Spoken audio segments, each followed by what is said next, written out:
Hello everybody, ZvZ here, and today I'm actually going to be doing some of that replay analysis I talked about.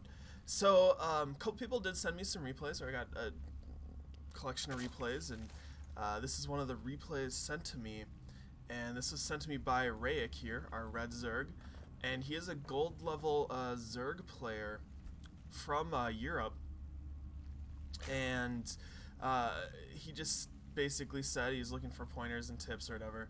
So it looks like the matchup is ZvZ, and yeah, with that, I've watched the replay a couple times, so I have a little bit of an idea about what I wanted to talk about, a couple of things I noticed, and yeah, so I hope you guys do enjoy. One thing I wanted to say beforehand is I think there's kind of this frustration with lower level players asking for replay analysis, and you know, they go into this replay and the guy says macro better. Well, yeah, it's in a lot of cases it is true, right? But there's also other things you can work on, so keep that in mind throughout this replay.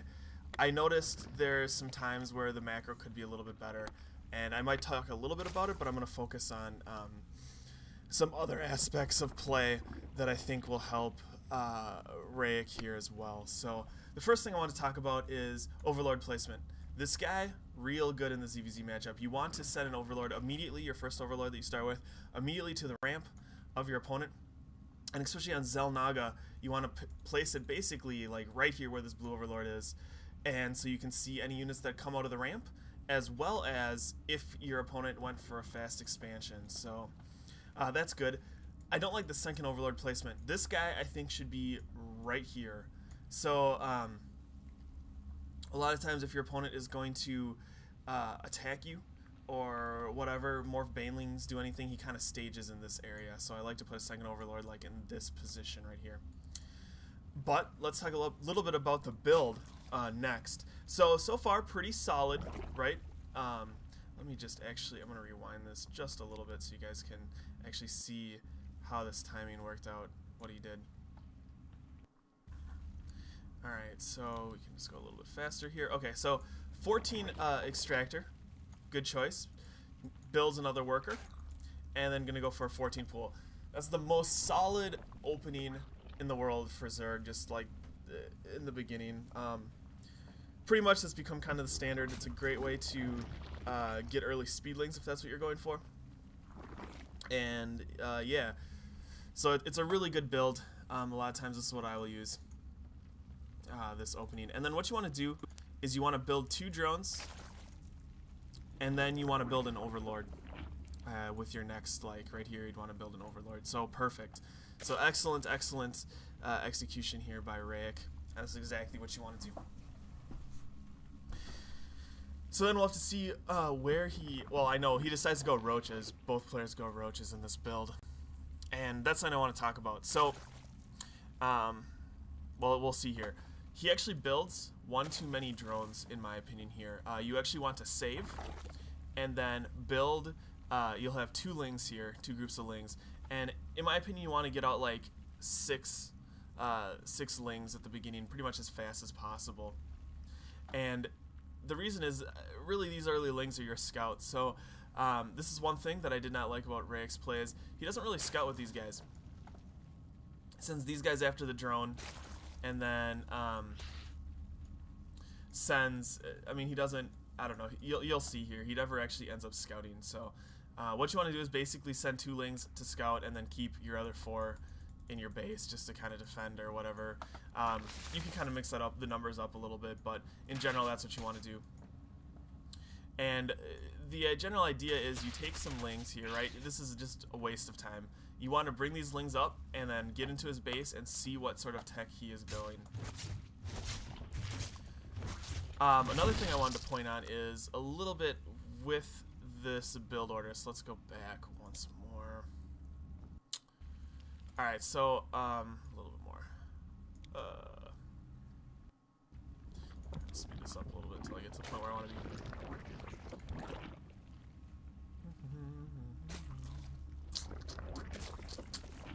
So I want to talk about the timing of the Roach Warren here. Okay, so this is done. Immediately makes the queen, good. And he wants to make some lings. And then you want to put down that roach warren immediately. Like, it's so key that you want to get out roaches ASAP, because if your opponent's going banelings, you have to get that roach warren out early, or you will not have the roaches you need to defend adequately against baneling attacks. I mean, you have to put that down. Even if there's still a scout in your base, put that down. Notice how he had enough minerals at that point to put that down way earlier than he did. So in this case, it did not really hurt him, but it's something you want to get into the habit of doing. One other thing I want to note about this build.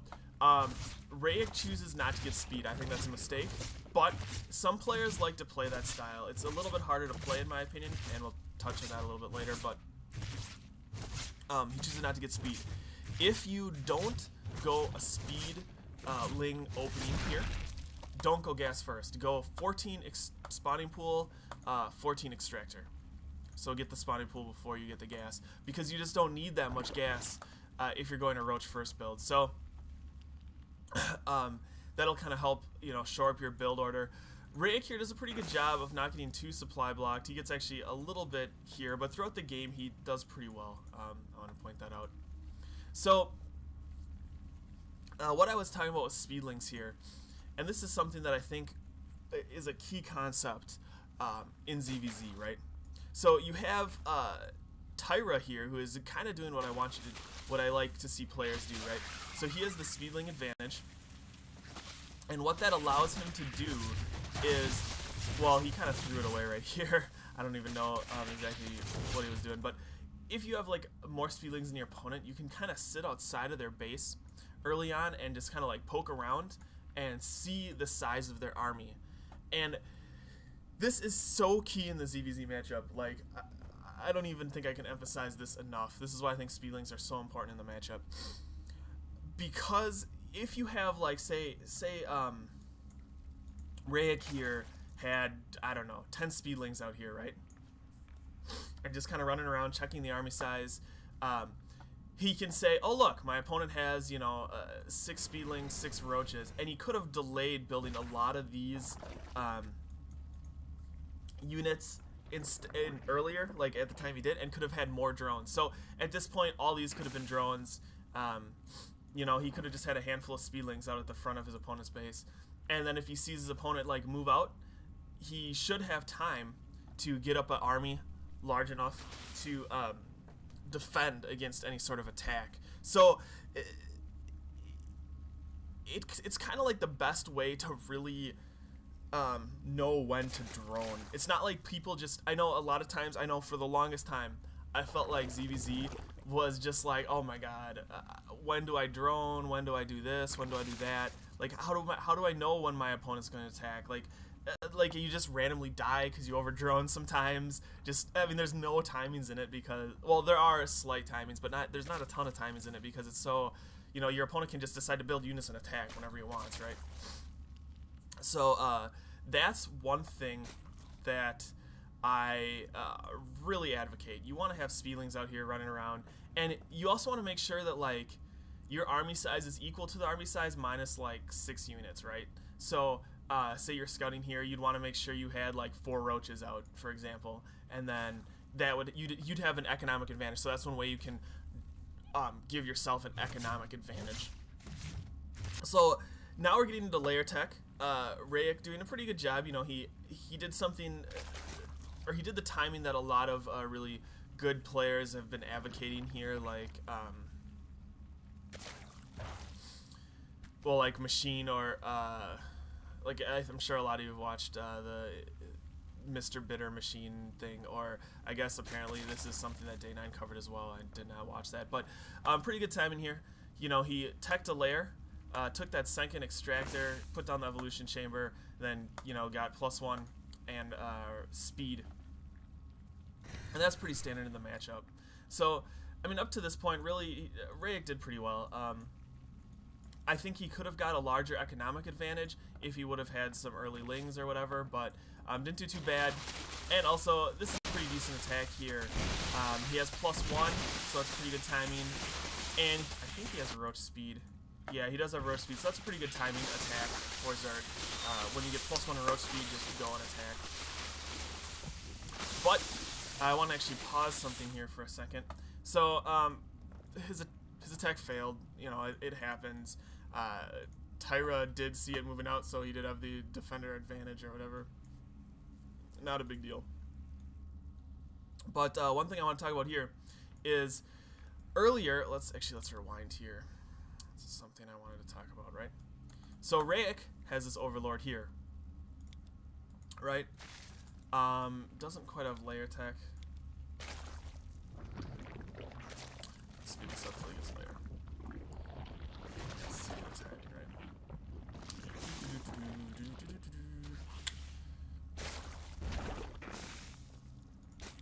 Alright, layer tech. Bam.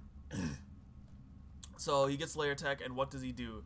He immediately builds another queen. Mistake. Don't do that, especially if you're trying to go for a burrow build. But I'll talk about burrow in a sec. But also, he has his overlord here right next to his opponent's base. This should immediately be morphed into an overseer. Just immediately, as fast as possible. Get that overseer out. So important in this matchup. What you do here is you build an overseer really quickly, and that allows you to scout and just make sure your opponent's not going some weird tech that you're not expecting, like an air switch or anything like that. And you keep this overseer around your opponent's base, and you just want to use contaminate whenever you can, basically on his hatchery. So if you contaminate an opponent's hatchery, it stops larva production, so it really slows down what your opponent can build. So you just want to do that with an overseer. It allows you to scout, allows you to contaminate. Definitely worth the 5100, right? So that's something I would have liked to see immediately. Bam, overseer. I think most Zergs pretty much do this almost instantly. Just immediately put an overseer out, get some scouting information. It's definitely worth the money.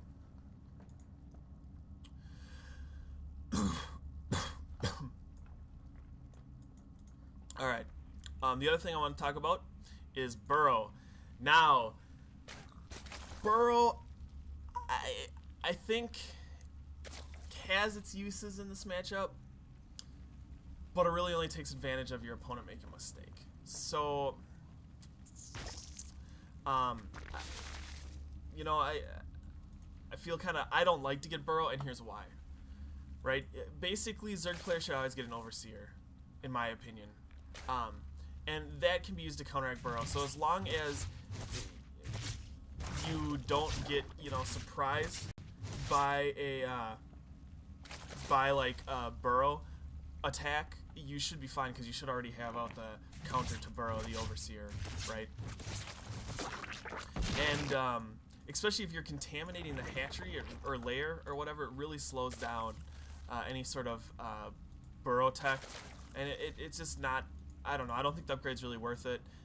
For the cost of burrow, which is 100-100, you can get an overseer for 50-100, which counters it. So it's not cost effective in my opinion, and I don't like to see players, or I don't like to use it all that often. I mean, it's good in occasional situations, but I don't think it's absolutely necessary. And especially in Rayek's case, I did not see him use it all that well, so I just don't think it was the right choice. It's a little bit of a mistake. Maybe you should have aimed it there instead of kind of moving. Took a bunch of unnecessary hits there, but besides the point. So pretty much, I mean, at this point, right, we talked a little bit about using link speed to scout to get an idea of what your opponent's army is, and when they're going to move out, and it allows you to drone more than your opponent. So that's something I think Rayek would really help his play. It'd really help him know when to drone. And I mean, that's pretty, I think, probably the biggest thing we talked about so far. So let's speed this up a little bit. Nothing too crazy happens. That attack failed. Rayek doing a good job with upgrades. Very nice. I really like this. Then, okay, what the beep is this? Why Spire? I think Spire is terrible choice in most situations in this matchup, especially this late into the game. It's terrible, and here's why. uh, what, I mean, Spire costs 200, right? So that's at least, that's like little under 3 roaches mineral wise and way more gas than you need for 3 roaches.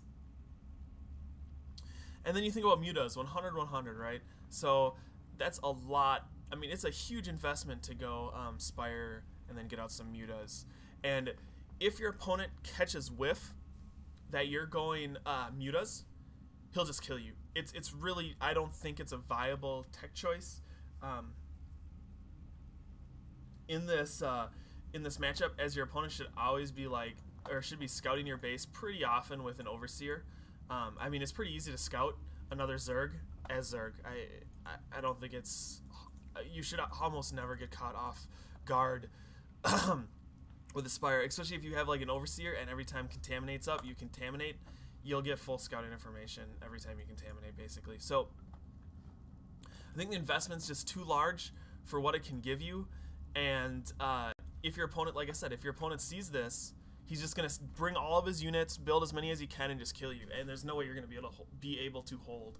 Like, even if you get out the mutas, mutas don't do enough damage to roaches to really stop a tag dead in its tracks. So I know I've tried to get some sort of Spire build to work in the past, and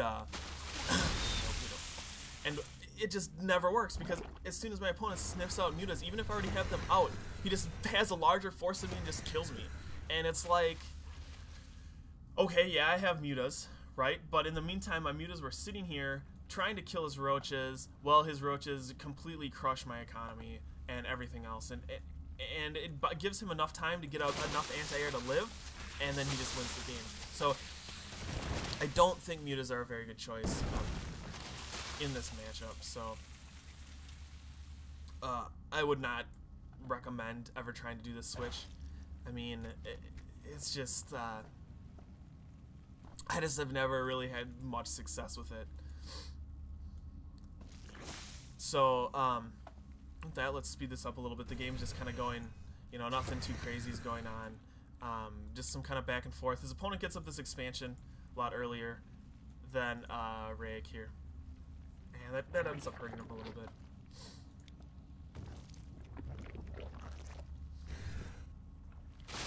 Another attack. I think this one Rayek does win. And this brings me to my next point. Hydra versus, or Roach Hydra versus Roach. So, Roach Hydra has, well, okay, so this is an interesting choice between these two players, right? Pure Roach in an open battlefield will beat Roach Hydra. I just want to make that point, right? So, Pure Roach, as long as all of them are attacking, will beat Roach Hydra. Now, what's the advantage of Roach Hydra over Roach?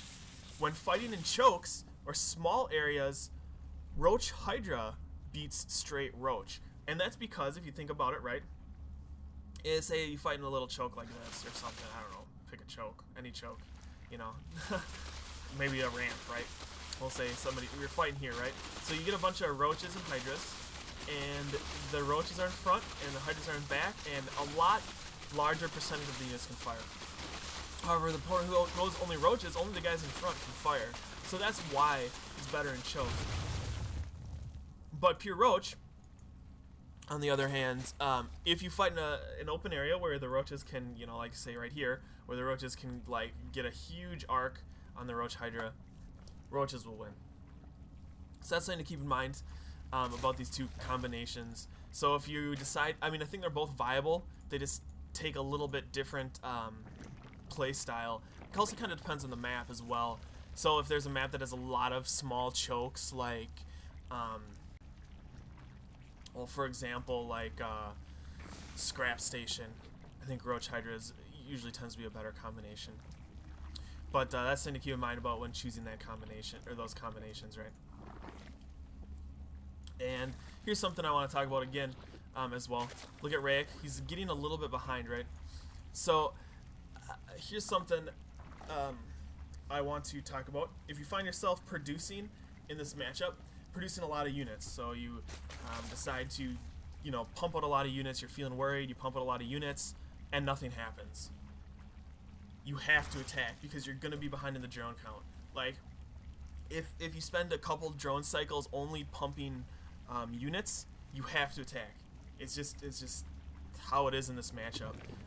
You have to do some damage with those units, or you are going to fall behind in the economy. So that's something good to keep in mind. I think that's kind of what hurts Rayek here. I mean, he has a great army at this point, right? But he doesn't attack, and it really never comes to be as strong as it could be.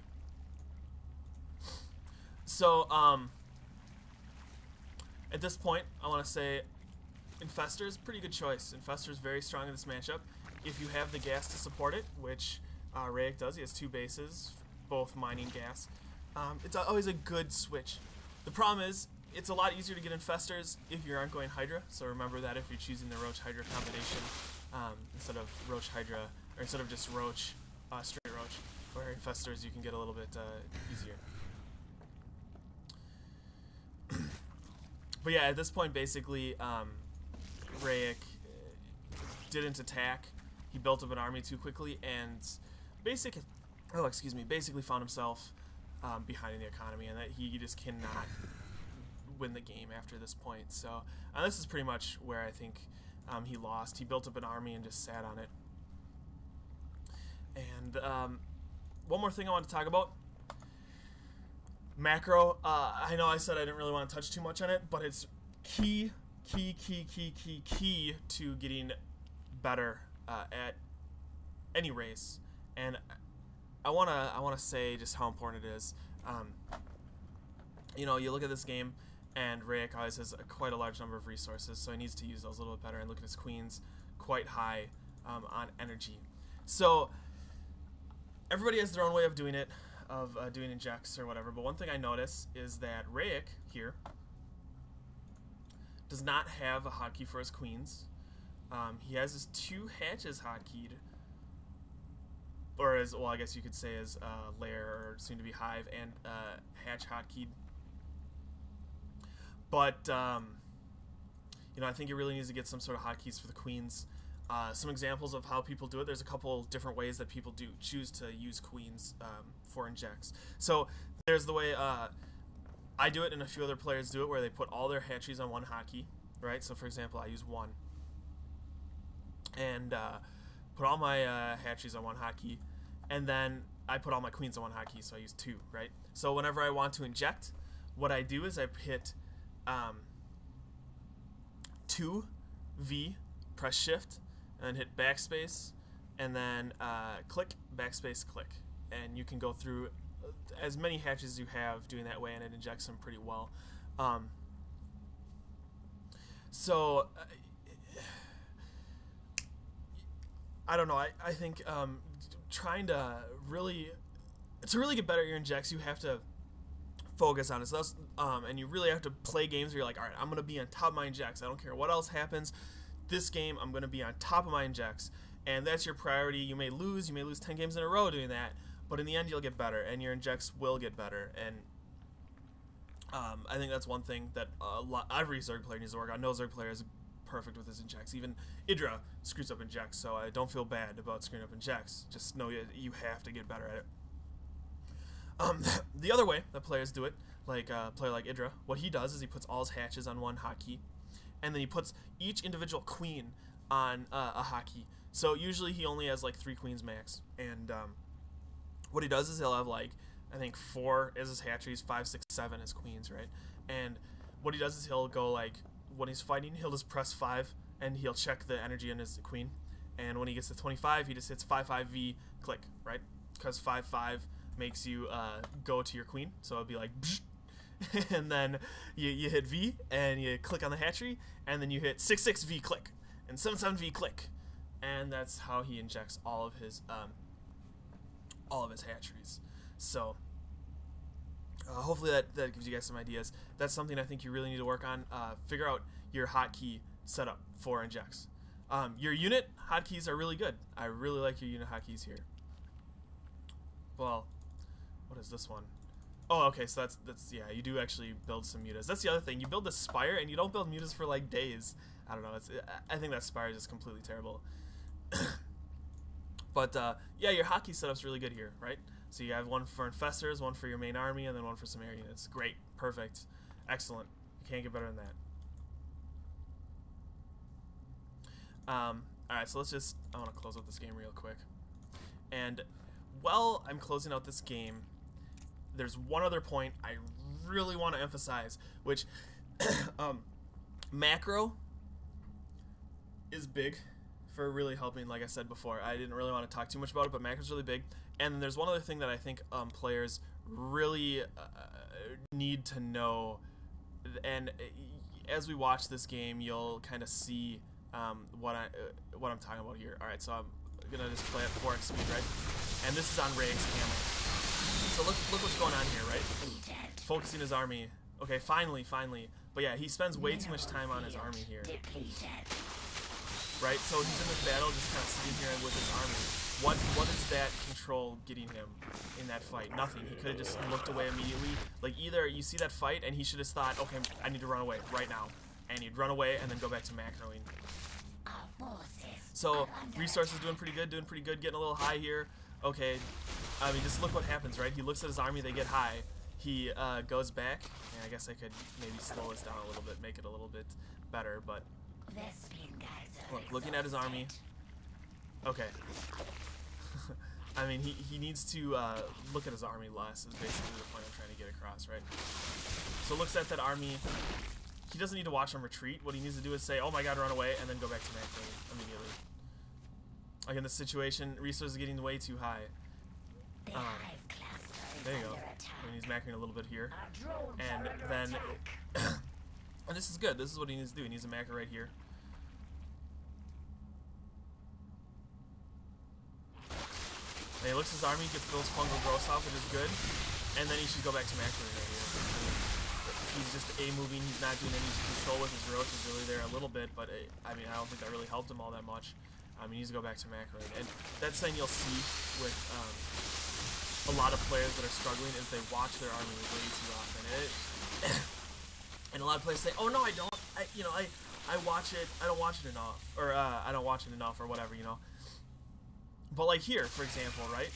He's following his army, and what is this getting him? He can just say like, okay, army, attack move, here, go, and then macro, put down another hatch. Oh my god, I have tons of gas, you know. Put down, build some more infestors, you know. Tech the greatest spire, blah, blah, blah, go. Instead of being like, oh my god, I'm still watching my army. Great, I killed a creep tumor. Okay, guys, I'm watching you move over. Oh, finally, I'm going back to macroing. Like, oh, I'm gonna go take that watchtower. Oh, run around, but my resources are still way too high. You know, it's something that people say all the time, and I mean, I think everybody is a little guilty, especially when they first started playing, of watching the army syndrome, right? But I think really that would help if we did see Rayek here spend all of his money. I mean, it's so much gas here, so many minerals that could really change the army. So what you do, like, you know, down here, instead of watching that battle, so let's go back and watch this battle get crushed, right? Where did it go? Oh, here, we gotta speed this up. Watch the roaches go across the map. Alright, so here, you see this battle, right? And you say, look, I'm totally outnumbered, run away. So you just pull your units back and then go back to macro. Or you say, look, I'm doing good in this battle, let them be, and then go back to macro. You really don't get a huge advantage, especially when the numbers get larger, from focus firing. So, or microing your units, especially with Roach versus Roach. I mean, come on. Like, unless you're doing burrow micro, there's no reason to really micro the forces. Or you're doing infestor micro, right? You need to go back to macroing. So that's just another point I want to touch on. So I think that's about it. I think there's a lot of things Rayek could work on here, but it seems overwhelming. But Rayek, what I really think you need to do is just choose one. You know, choose one and spend your time working on that for the game. So, for example, I would say maybe try and incorporate some speedlings at the front of his base and really spend a game doing your best to read what he has at the front and then trying to build the exact maximum number of drones you can get away with and then still live. And just do that for, you know, your next 20 ZvZs, and then say, all right, next game I'm going to work on adding an overseer to my play, right? So you're going to add that overseer, and you're going to try to corrupt his main hatch every time it's up, and never let that overseer get to full energy. And I mean, that'll really help. Eventually you'll add that into your playstyle, so that for the next like 10 games, do that, right? And I really think that'll really some of those just small things will really help your player. Remember, you know, put an overseer here, not at your main base. Put your third one over your hatch, and stuff like that really will help your play. So, but you didn't play a bad game, honestly. Like, this is a pretty decent ZvZ, I feel, for gold level. I thought both of you played pretty well. Tyra here just out macroed you a little bit. You weren't quite up on your scouting, and you made the mistake of building building an army and not attacking. So you basically lost this game a long time ago. But anyways, so I hope this helps you improve your ZvZ play, and I hope it helps other people improve their ZvZ play as well. So let me know. Give me feedback on this. I have no fucking clue what I'm doing here. I've never really done much coaching or replay analysis before. So let me know what you guys think. And with that, Strauss saying thanks for watching, guys, and see y'all later.